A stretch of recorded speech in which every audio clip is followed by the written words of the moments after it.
So my parents never told me I have a twin brother. This whole time, my adopted parents never once let me know I have a twin brother. Our bio parents died when we were about 1 year old. We went into foster care for a few months, then my parents adopted me. He was adopted a few years later by his parents too. My parents never told me I had a brother, and not only never attempted for us to spend time together, but they declined when his parents came forward and wanted my parents to let us get to know each other when we were children. And my parents picked a new name for me. I never knew of any of this until last year when he approached me. Parents denied at first, but eventually admitted to everything. Since then, we've been getting to know each other and getting close. Since COVID hit, I've been spending a lot of time with him, and we've been bonding very well. He has 2 mothers, who are great too. They're very nice to him and me, and always make me feel welcome and relaxed. My parents are upset about all this and keep telling me that I should keep my distance. I'm doing it too fast, and I'm trusting him and his parents too soon. I'm gonna end up hurting myself, and things like that. They also don't like it that I've developed an attachment to my birth name, and he does call me by that name and I like it. I think this is even more of a big deal for them than anything else. And then there is my grandma, who hates my brother with a burning passion, who thinks I dress too inappropriately in front of him because, quote, girls shouldn't wear thin clothes, robes, or swimsuits in front of stranger boys. As if he's just a random guy to me. She lives with us, and if he comes over, she always plays detective to figure out what we're doing together. Her objections are that I dress too modestly. We laugh too much. We sit or lay down on the bed too close together, and worst of all, we close the door when we're in my room. Yeah, because she doesn't respect privacy. I should go to jail for these serious crimes. So, last night my parents and grandma had a sit down with me to voice their concerns. They accused me of forgetting about my real family and losing my soul. What does that even mean? They say they're worried about me, and will only allow me to continue spending time if I'm agreeing to these 3 boundaries. Number 1, I'm always to be referred to the name that my parents picked, rather than birth name. Number 2, I should be a lot more careful about what I wear in front of him. This is my grandma's rule. She wants me to basically dress like her. I don't think my parents care about this rule as much. Number 3, my time with brother must be supervised by my parents or grandmother. That means no going out or at his place or with the door closed. I find all these rules to be very unreasonable, and I find their objections to be childish, and I think my grandma needs some help. How do I keep the peace whilst trying to see my brother still? Hey guys, I actually found a very interesting comment in the comment section. Here it is. There's a fascinating documentary.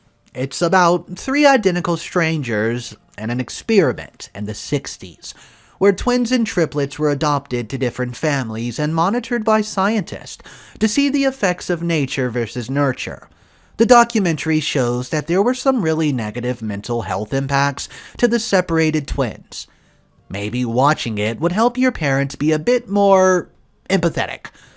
Guys, I have to admit, that's some really good advice. I didn't know that documentary existed, but maybe it could help OP let her parents see how much this could affect her mental state.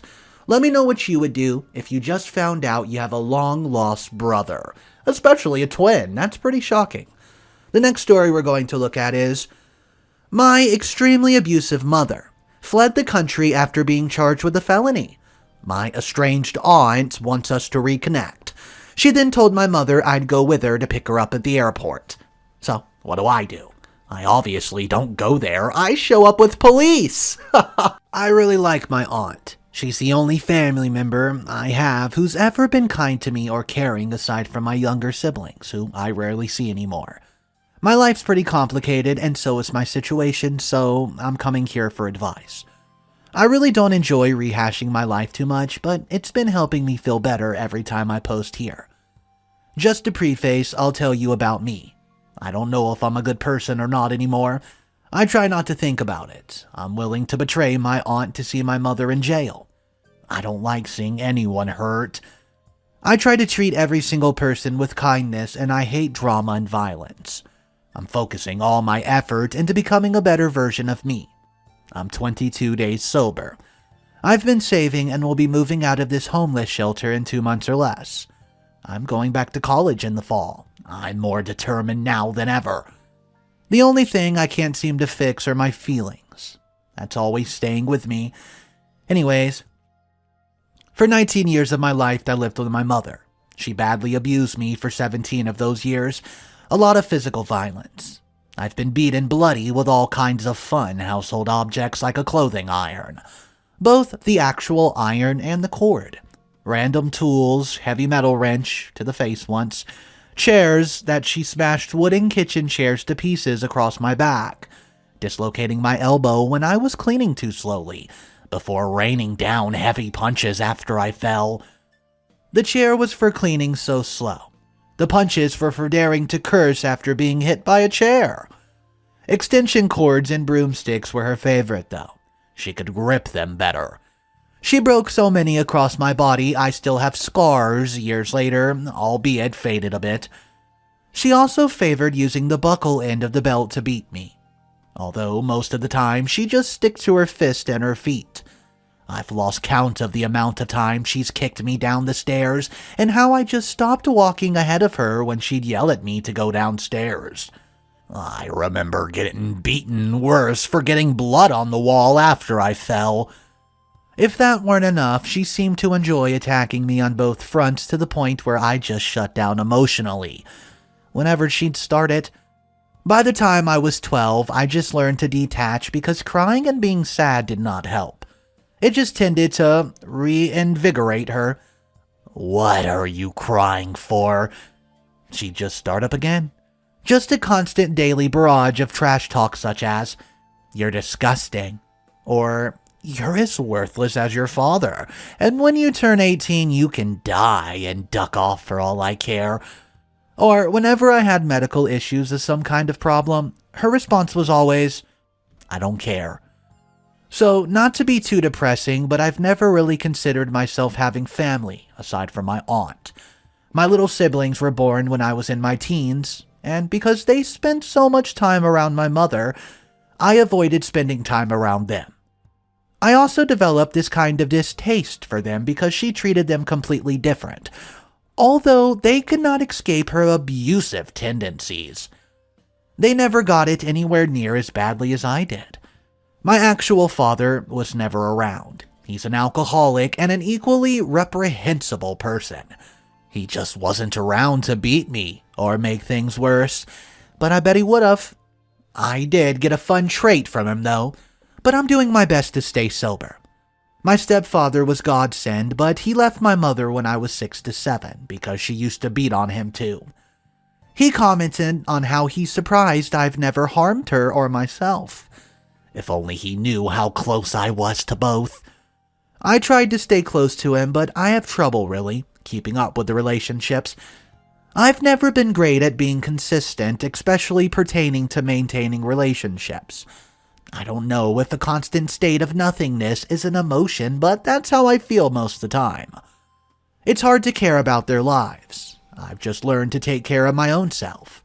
I know I sound like a horrible friend. I apologize to them all the time. I make sure my actions are not in step with my feelings. I go out of my way to try to be a better friend to the people in my life every single day. Through my entire childhood, my aunt, aka my mother's sister, has seen it all. She's seen my mother beat the crap out of me countless times. My aunt has watched me bleed more times than I'm sure she's comfortable with. She always talked to me like an adult and expressed remorse that I have to deal with that, and that she understands, quote, "My sister can be a bit erratic at times," which is a complete underestimate or understatement, but I digress. After I was forced out at 19 while in college with no job, I basically stopped reaching out to my aunt. She emailed me once asking me how I've been in 2013/14, but aside from that, it's radio silence on both ends. It's not on purpose, I just had a lot going on. I failed all my finals, looking for work on and off homelessness, and drinking myself into oblivion. Things got very complicated with my mother's life. because I decided to actively ruin it last year as a form of revenge. She lost her job, lost her fiancé, her children, and I'm not really sure about her house. She probably doesn't know it's me. She ended up leaving the country because I reported her to child services, and she ended up being charged with a felony and misdemeanor. How she was allowed to leave, I don't know, but here's the part where I need advice on. My mother reached out to me via a phone call where I admitted to peeing in her iced tea as a kid reluctantly while abroad in South America. After years of silence, I randomly decided to reach out to my aunt, and we went to a show together as well as a dinner. We had a great time, and there was no problems at all. She had brought up my mother, but I told her I didn't want to talk about her. She respected that at first, but days after we hung up and were chatting on the phone, well, she dropped a bomb on me. A nuclear bomb. She's picking up my mother from the airport next week and asked me to show up with her. She wants to be the mediator of sorts for us so we can talk. She then started telling me that she told my mother all about my life. My mother had zero knowledge of my life in the last 5 years, and I wanted to keep it that way. She said she could not keep a secret from her sister and apologized. I thought I didn't care about my mother, but the thought of her just talking makes me blood boil and my stomach flip over in knots. I don't want her knowing about my life or what I do.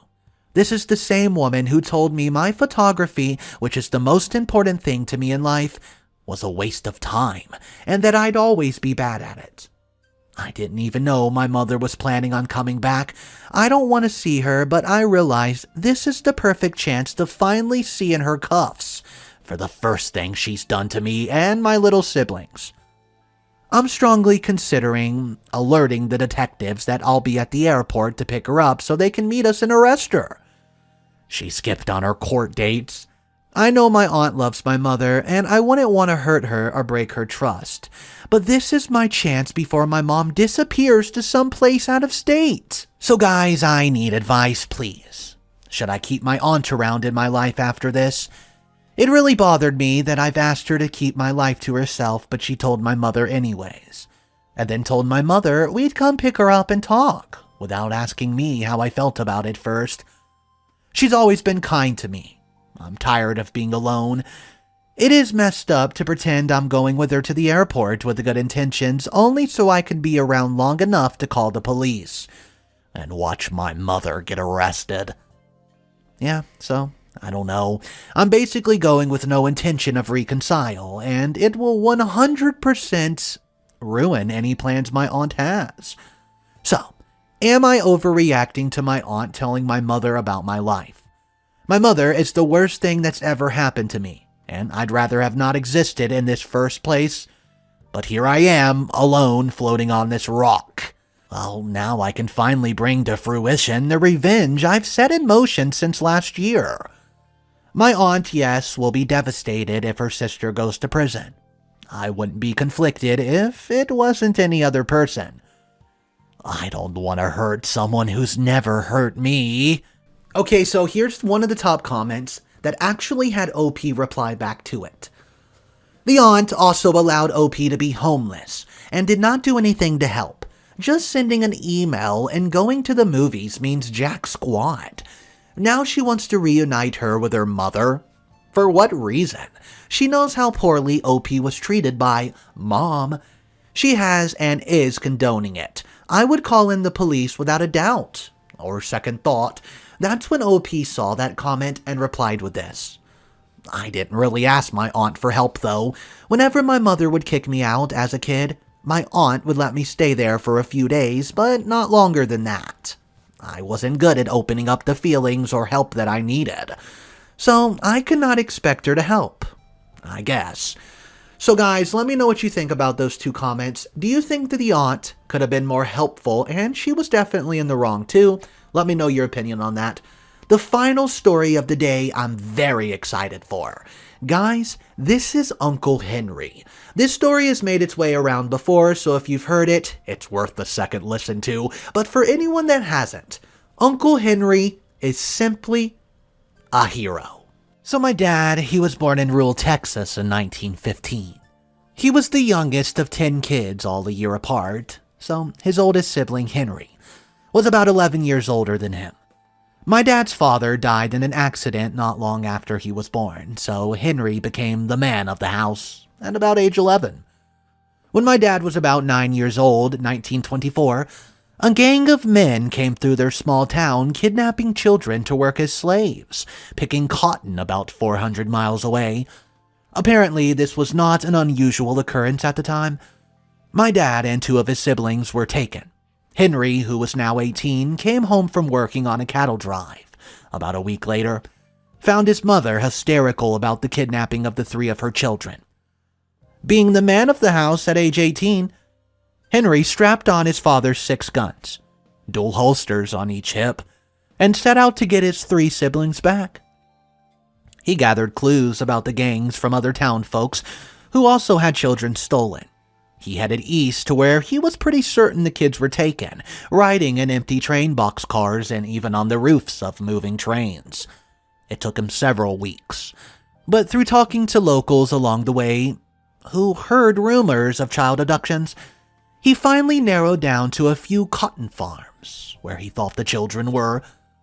My dad, who was 9 years old at this time of this happened, tears in his eyes when he said this to me.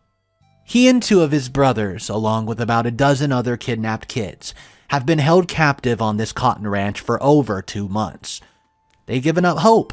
They never thought they'd see home again or the rest of their family. They were kept locked in a barn, fed scraps, and forced to pick cotton in the hot Texas sun. They were beaten if they cried or refused to work. One day, working in the fields, they heard Henry's voice calling their name. They looked up and saw my Uncle Henry walking towards them, and they started running towards him. When one of their captors rode up on a horse and started yelling, Henry pulled out one of his guns and shot the man dead cold-blooded. My dad wasn't even sure the man had a gun. It didn't matter. The gunshot drew a couple more of the ranchers and captors over, and Henry didn't even think twice, shot them both dead. My dad, scared, ran up and hugged my uncle. He said 3 words, "Let's go home." My dad tells me they rode on train boxcars all the way back west to their little Texas town, along with a couple of other kids that were stolen from the same town. When they got back to their small farm, my dad said his mom fainted, passed out from shock when she saw them. He said Henry put the 6 guns away. He never touched another gun to the day he died. There was no law enforcement, no investigation about what happened. That my uncle murdered 3 men to get his siblings back. It was basically still the Wild West in Texas in the 1920s. The boys eventually all joined the Army and Navy and all served and survived World War II. My dad did not tell me this story until after Henry died. I'd always known my Uncle Henry as a sweet-spoken, small man of about 5'4", not even 100 pounds at most. A man who went on to own a printing shop. I would have never imagined him capable of the feats of heroics he performed at the age of 18 to bring his family back together. Well, you know what they say.